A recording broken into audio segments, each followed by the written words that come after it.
Assalamualaikum warahmatullahi wabarakatuh. Innal hamdalillah nahmaduhu wa nasta'inuhu wa nastaghfiruh wa na'udzu billahi min shururi anfusina wa min sayyiati a'malina. Asyhadu an la ilaha illallah wahdahu la syarika lah wa asyhadu anna Muhammadan 'abduhu wa rasuluh. Amma ba'd. A'udzu bikalimatillahi tammah min kulli syaitani wa hama min kulli 'ainin lamah. Alhamdulillah, ibu-ibu sekalian yang dirahmati Allah, bersyukur kita pada kesempatan ini bisa bertemu, diparingi nikmat, panjenengan berangkat diiringi hujan nggih. Alhamdulillah, sampun donga dereng pas udan turun. Moga kita doa bareng-bareng nggih. Allahumma shayyiban nafi'a. Allahumma shayyiban nafi'a. Pun hafal nggih? Alhamdulillah. Jadi kita ndonga supados hujan turun iki bermanfaat nggih. Bermanfaat kangge semuanya, buat halaman rumah kita, nggih, buat tanaman kita, nggih, dan buat pengairan ya, agar lancar ngoten nggih. Ibu-ibu sekalian kan dirahmati Allah, pada kesempatan ini insyaallah mangke dua sesi. Sesi pertama niki sampun disajikan rendaman kurma nggih. Kula paringi pirsa sekalian, kejelasan sekalian tentang rendaman kurma. Namine nabis nggih. Nabis apa nabis ngoten nggih, terserah pun nggih. Nabis air rendaman kurma ya. Jadi air rendaman kurma ini merupakan kegemaran Rasulullah, kesenengane Rasulullah nggih. Jadi rendaman beberapa butir kurma atau kismis nggih saged nggih, kismis. Kismis itu anggur yang dikeringkan niku nggih. Biasa lek panjenengan pas ziarah haji kan wonten wonten sajian ngoten niku nggih. Ya. Jadi nabis niki rendaman kurma atau kismis direndam misalipun di waktu pagi hari ya direndam, kemudian sore hari diminum, atau malam hari direndam, paginya diminum.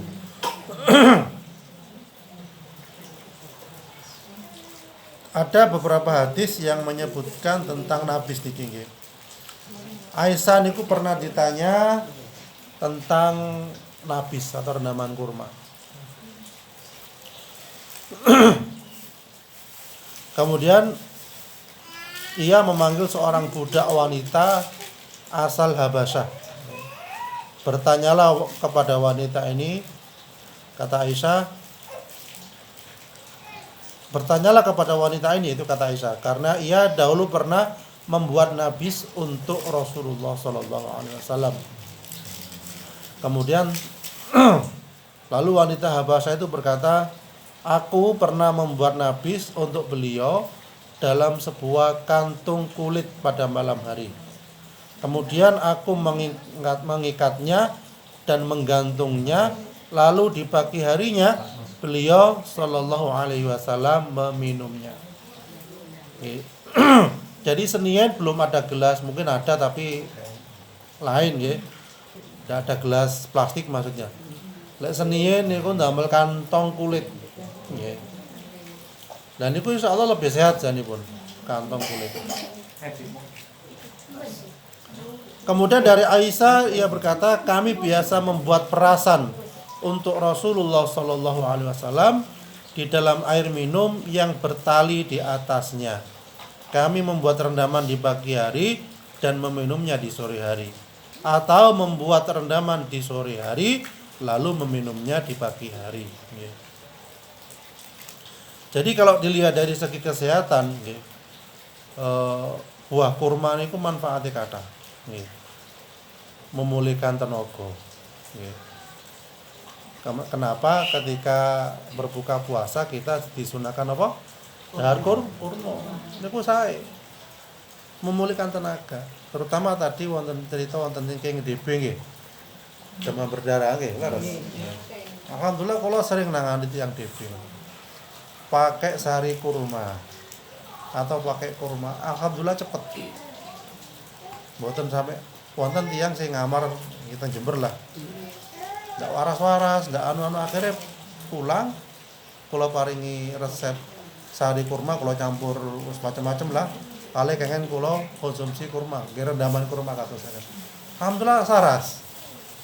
Nggih, di rumah sakit beberapa hari enggak sembuh-sembuh. Kemudian ketika itu kita anjurkan makan kurma dan pakai sari kurma, alhamdulillah cepat sembuh. Soalnya tidak setiap orang mau makan kurma kata. Lek sari kurma kan dicampuri air, kemudian diminum kan enak, ngoten to. Lalu terus bagaimana yang sudah masuk rumah sakit? Mboten napa-napa. Panjenengan paringi solusi pakai sari kurma. Ya, sari kurma macam-macam wonten ya, apotek nggih wonten. Nah, kombinasi kula campuri macam-macam. Ya ada bidara, ada binahong, kemudian ada daun ungu, ada klorofil dan lain sebagainya. Dan itu insya Allah mempercepat, andai kata ada luka, mempercepat proses penyembuhan luka. Ya, andai kata mungkin trombositnya rendah, insya Allah menaikkan trombosit yang rendah niku wau. Jadi insya Allah cepat wangsul nih. Kita sering menangani seperti itu. Ya, alhamdulillah. Ya, paling tidak lek panjang nggak ada derek napa nggih dijujaken kurma kae ngunjuk mboten napa-napa. Bisa campur binahong, saged daun kelor ya saged. Mangke. Kemudian yang selanjutnya yang kedua adalah kandungan fiber ya. Niku menghilangkan kolesterol jahat. Nggih panjenengan lek nun sewu. Lek sering kemeng-kemeng. Nate sering kemeng, Bu? Oh, sering mana tak tua ya. Ini kamu tandas tahu ini Mas. Apa yang gerus-gerus kan tangan kanan ngeten ngomong. Tapi lek nyekel duit mboten kamu jenengan. Mboten nate sayang teng Bapak, Pak. Aku kasih nyekel duit kemeng kabeh. Mboten nate, Bu. Akeh tunggale lek ngoten. Nek kon nyekel duit boe ya ini. Enteng tarikane iki. Lah nggih. Jadi kolesterol niku biasanipun kemeng niki. Nah niku tanda kolesterol naik. Ya, biasanipun nek pasien-pasien niku kula bekam niku kuwata darah ya, yang kolesterol. Teng pundak mriki darah mriki. Itu tanda kolesterol naik. Nggih. Dan niku salah satunya nggih damel rendaman iki wae. Jadi selain mangke jenengan pijet niku dilancarkan sirkulasi darahnya, saged pula juga dibuatkan jus kurma ngeten atau sari kurma ngeten iki. Kemudian juga untuk menghilangkan sembelit nggih. Atau untuk meredakan memulihkan diri dari sembelit. Ya lek sing wonten tiyang utawi putra panjenengan sulit BAB buang air besar, maksudnya cek angele kadang 3 dina sepisan nggih. Kan wonten niku. Lan niku sering ngunjuk nabis ngeten niku. Rendaman kurma ngeten niku. Sering makan buah pisan, nggih. Jadi untuk melancarkan ketika buang air besar. Nun sewu. Lek buang air besar iki mboten lancar, niku terjadi pengendapan macam-macam. Numpuk, akhirnya bau busuk, kena lambung, kena apa. Ora ngoten nggih. Wae ngetap ndak ngetap, lek ngoten. Akhirnya numpuk kotorane. Jijik mboten. Oh, lek lancar kan penak. Nggih. Insyaallah ngoten. Lah terus malih biji kurma niki saged didamel kopi. Wis dikelompokno wis kabeh. Atos di apa di sangrai riyen main kados item kok anu kok. Lah niki tiyang darah rendah sae. Darah rendah lek kangge tiyang DB nggih sae. Nggih. Saged dicampur kopi biasa nggih saged. Nggih. Nah ini. Jadi mulai saat ini saged dikumpulaken. Dijemur nggih saged, ditanem nggih saged. Lah ditanam niki lek kurma jenis Saudi, Mesir niki andai kata 100 biji paling yang berbuah 10%-nya. Paling 1 atau 10 batang. Tapi sing golek berbuah niku panju doangu.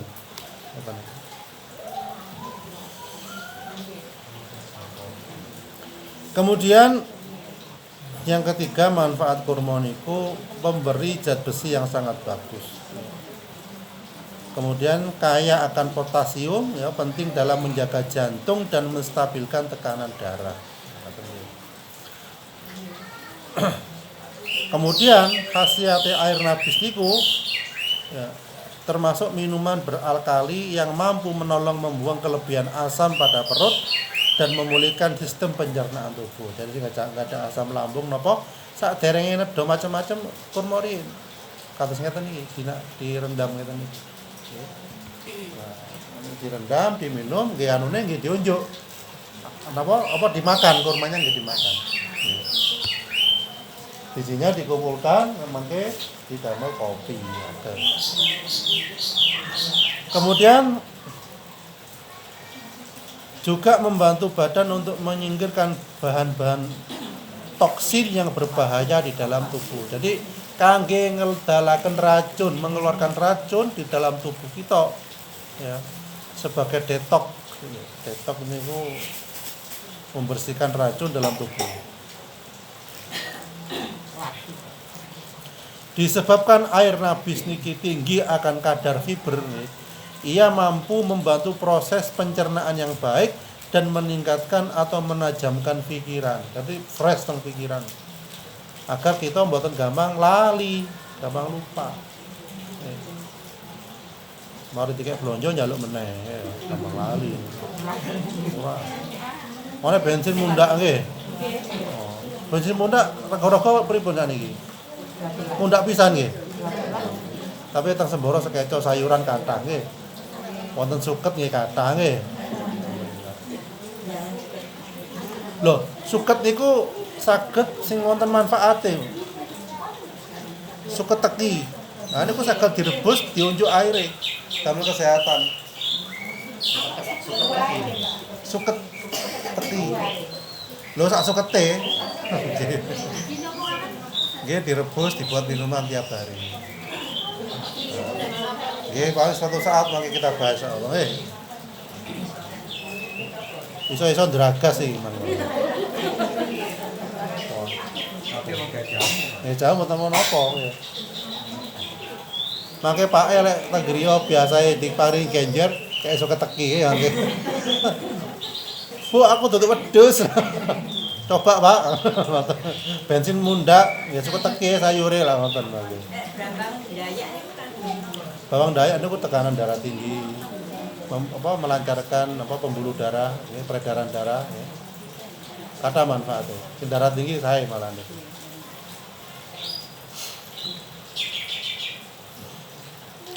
Kemudian cara membuat rendaman kurma pun semerap nggih, jadi direndam ganjil sing sae.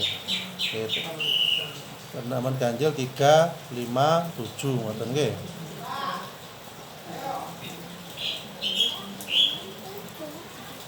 Jadi misalnya panjenengan badhe tilem mangke saged membuat rendaman kurma. Oke. Besok pagi diunjuk. Kemudian pun lebih dari 8 jam ya sing saya. Jadi khawatir nanti terjadi fermentasi. Kalau terlalu berlebihan nanti makin jenengan tingali. Kalau sudah wonten gelembung-gelembung ya niku sebaiknya tidak diminum. Lek pun rasanya boten sekeco nggih. Lah terus apa dibuang? Jangan dibuang. Kasihkan tanaman, bunga-bunga, nopo, lah sebagai pupuk. Oke, jadi kita kalau bisa ketika makan, misalnya makan jeruk, kulitnya niku mboten dibuang. Saged damel rendaman ngeten iki kulite. Ternyata jeruk niku sing banyak manfaatnya di kulit. Nah, kulit kathah manfaatnya. Jadi buat rendaman atau dibuat pupuk, paringkan diberikan ke tanaman, bunga-bunga, tanaman sae. Nah, kemudian niku wau selain kurma kismis nggih kan semerapun. Nah, kismis saged dimasukkan ke dalam air kados ngeten iki. Besoknya diminum ya. Tapi mboten angsal memasukkan buah kurma kali kismis bareng-bareng ya. Misalnya kismis campur kurma mboten angsal ngoten, tidak baik, kurang baik. sebaiknya sendiri-sendiri nggih. Kayak kismis apa ganjil nggih po di atas sak genggam ngeten pun nggih, sak jumput lah katakanlah. Nah niku saged dibuat rendaman. Terus kurma napa sing sae untuk membuat rendaman? Nah itu kurma ajwa. Nggih. Kurma ajwa semerap. Cemeng lho Pak nggih. Kurmane cemeng ngoten. Cemeng. Oh nggih. Kurma Nabi. Nggih. Niku malah dalam hadis niku insya Allah saged untuk menghindarkan dari gangguan sihir. Jadi misalnya makan kurma ajwa 7 niku insya Allah saged menghalau gangguan sihir atau gangguan jin. Nggih. Wonten hadise niku.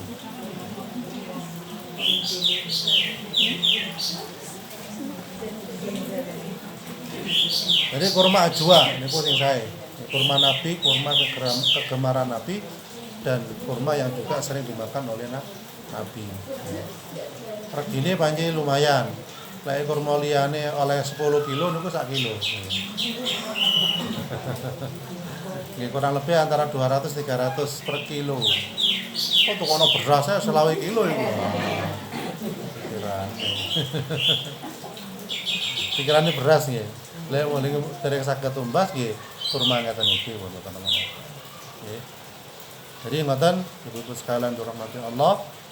Nggih, jadi kurma itu banyak manfaatnya, terutama hujan-hujan ini kata sing BB nggih. Jadi kasih rendaman kurma atau jusan kurma. Terus berapa kali sehari sesuai kebutuhan. Selama piyambake haus butuh sehari 5 kali mboten napa-napa. Jadi dosis niku sesuai dengan kebutuhan tubuh. Misal larene mboten purun maem tasik lemes sae wis sing kathah ngombe. Soalnya mboten angkat efeke nggih. Nggih insyaallah aman. Masih mangan sak piring insyaallah aman. Pokok mboten sak piringe dipangan. Mbak ini ki lupune ning ndi? Ini teng Riau mboten. Teng Riau kan. Nggih wonten. Jadi ngoten nggih. Paling jarang ini. Nggih. Ngomong. Hari Jane kurma dalam hadis itu dikatakan banyak rumah yang ada kurmanya tidak akan kelaparan. Nggih. Griya wonten hadis nggih. Rumah yang ada kurmanya tidak akan pernah kelaparan. Walaupun mboten wonten sego katakanlah. Mboten wonten beras, niku lek mam kurma insyaallah kenyang ngoten. Nggih wonten pejuang Palestina niku selama bertempur piyambake itu kan gerong di bawah tanah. Niku berhari-hari.